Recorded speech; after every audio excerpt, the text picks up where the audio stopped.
Trick number 1 is Hammer of Justice GCD steps. Hammer of Justice is on the global cooldown.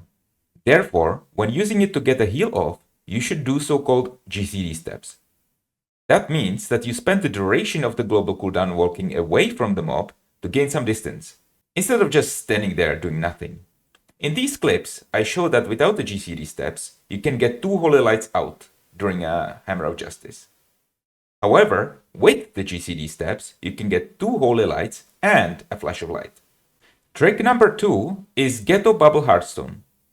Bubble Hearthstone might be disallowed in hardcore, but you can still achieve the same effect with the engineering teleporter trinkets. However, do not go for the gnomish one, as its malfunction will cause you to die from fall damage. You won't be able to bubble or bop it either, because, well, you just bubble Hearthstone and you might have 4 barons. The malfunction of the goblin one is far more forgiving, as it applies a dot which you can easily outheal.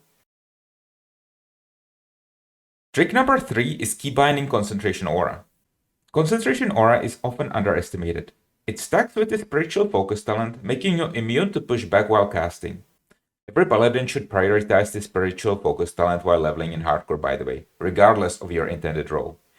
Being immune to push back on demand through a keybind will make a huge difference when things go wrong, in both open world and instance content. Trick number 4 is letting go of the Paladin class mount. At level 60, do not go for the Epic Paladin class mount. It is strictly inferior.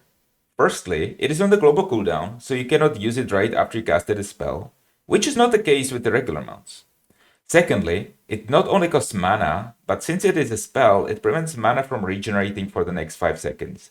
This is the biggest reason, and it's not only a quality of life thing. The mana cost could mean the difference between life and death.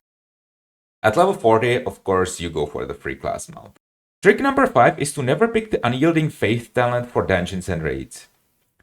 At a first glance, this talent, which increases your chance to resist fear and disorient effects by 10%, might look very attractive. However, in a dungeon or a raid setting, this could backfire significantly. Imagine the whole party or raid gets feared or disoriented and you resist the effect. Well, now the dragon is attacking you, since you are the only target that is not crowd control. That is not something you want. Alright, that's it. Subscribe for more.